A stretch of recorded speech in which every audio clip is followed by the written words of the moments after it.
Wih,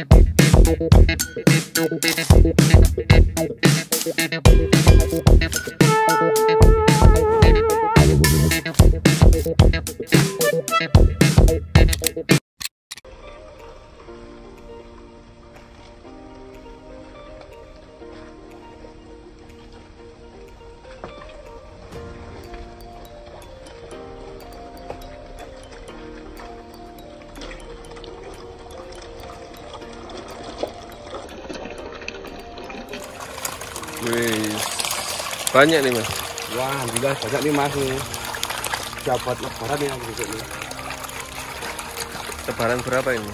Ini saya tebak 1.500 mas per kolam nih. Dari ukuran gelondong.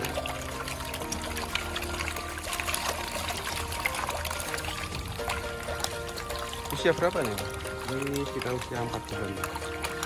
4 bulan. 4 bulan ya. 4 bulan ya. Ini berarti 5 bulan atau nih kita panen. Jadi untuk grading pertama itu 5 bulan itu harus kita grading mas, karena nanti ukurannya nggak seragam, ada yang besar, kecil, ada yang sedang, nanti kita pisahin dari yang besar, kecil, kecil, yang sedang gitu. Oh ini ada yang besar, ada yang kecil ya? Iya mas, ini banyak short, yang gede, juga ada banyak yang kecil juga ini, karena kan kasihan juga nih yang kecil-kecil nanti nggak ini, sebelahnya nggak ada makanan yang kan disikat semua sama ini yang besar ya? Besar, lebih kasihan enggak kalah ya? kalah makan ini jadi kayak gini mas. Mantap ini. Udah siap-siap konsumsi ini mas. Mungkin ini yang gede-gede ini baru 10 isi 6. Sekilo isi 6. Isi 6. Target berapa ya? Target itu sekilo isi 4, isi 3 itu bagus. Bagus itu buat lesehan orang-orang makan tuh bagusnya kayak gitu. Konsumsi juga maksudnya dagingnya lebih banyak gitu. Enggak cuma duri aja kan kayak gitu. Kalau digoreng masih ada dagingnya banyak Ya, ya. kalau yang kecil ini goreng lah kayak ini lah mas. Keripik ya? Keripik dan penyes kayak gitu. Enggak masuk. Mah rugi nih nanti mas. Yang sini juga sama mas. Ini juga sama ini. Ini satu lebaran nih mas. Banyak toh mas ini mas. Banyak nih. Coba tengah. Coba di tengah mas.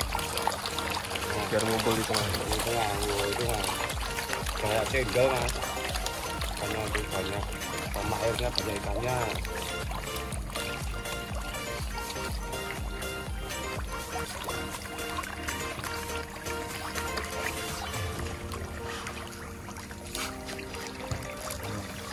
Makan. Ini air ada sirkulasi air nggak mas? Apa? Kalau ini saya nggak pakai sirkulasi mas. Ini saya pakai probiotik. Kita harus menjaga kualitas air mas. Ini intinya di ikan itu cuma di kualitas air harus kita jaga betul-betul itu. Harus pH, dari pH-nya, dari nanti keasamannya kayak gimana itu harus kita jaga. Makanya saya pakai probiotik mas untuk mensterilkan air tersebut, nanti untuk penguraian sisa pakan ini atau kotor-kotorannya itu yang di bawah itu bisa terurai. Jadi yang terurai itu bisa jadi makanan lagi untuk si ikan, atau nanti bisa menumbuhkan pakan alami mas. Istilahnya feses ikan itu atau kotoran ikan itu bisa jadi pupuk untuk air ini, nanti bisa jadi penumbuhan plankton. Berarti ada pakan alaminya di sini. Ada mas, ada. Setiap kolam itu pasti ada. Nah, gitu.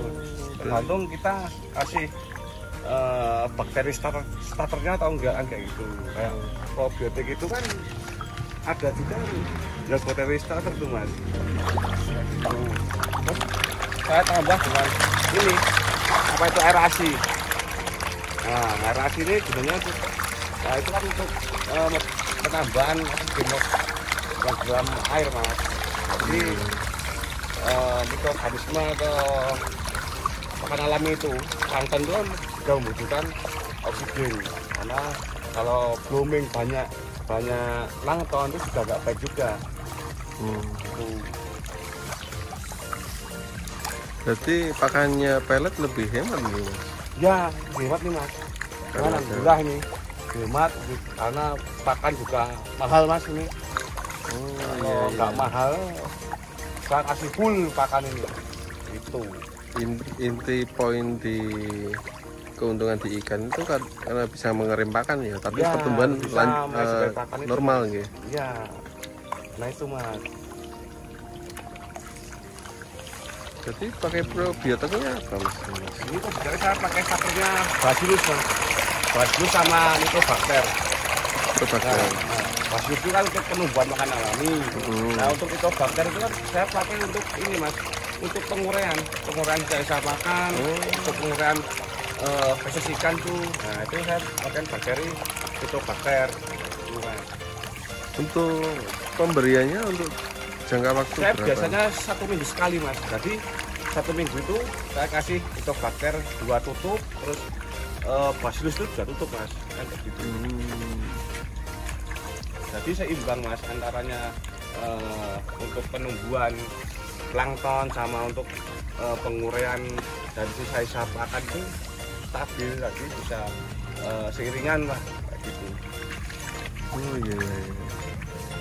Kalau nggak pakai itu di kolam ini mas kacau mas, itu kacau kalau nggak pakai probiotik.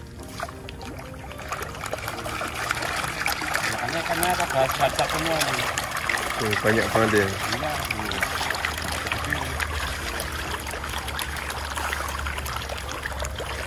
Ya pokoknya intinya gini aja ini lah. Kita sudah belajar, sama-sama belajar itu kan. Ini aman, ini ya.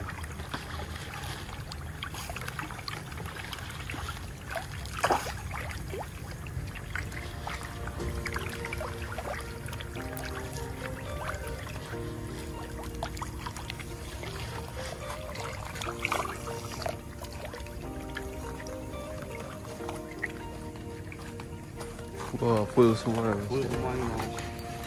Full alhamdulillah ini. Oh, ini. Banyak nih, nggak tega kali kerok langsung dapat nih mas. Tangan udah masukin sini emang bet dapat kok. Oh, nih.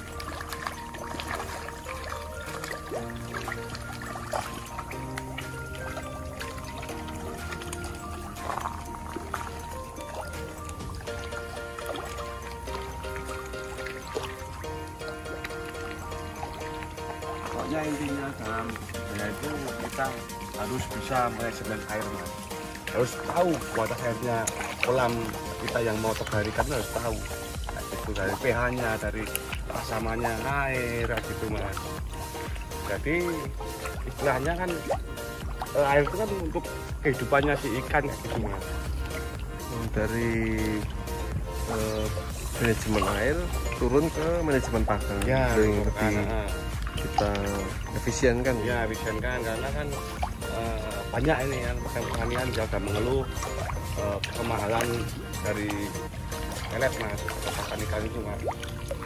Kita harus bisa manajemen itu, kita harus cari solusi buat bisa menekan pakan gitu, pakai probiotik atau nanti kita pakai kan banyak mas, kayak teknologi banyak juga tuh, ada yang pakai limbah-limbah atau gimana, tapi saya sarankan baiknya pakai pelet mas, karena untuk menjaga kualitas air itu memang sulit kalau kita pakai limbah-limbah itu mas.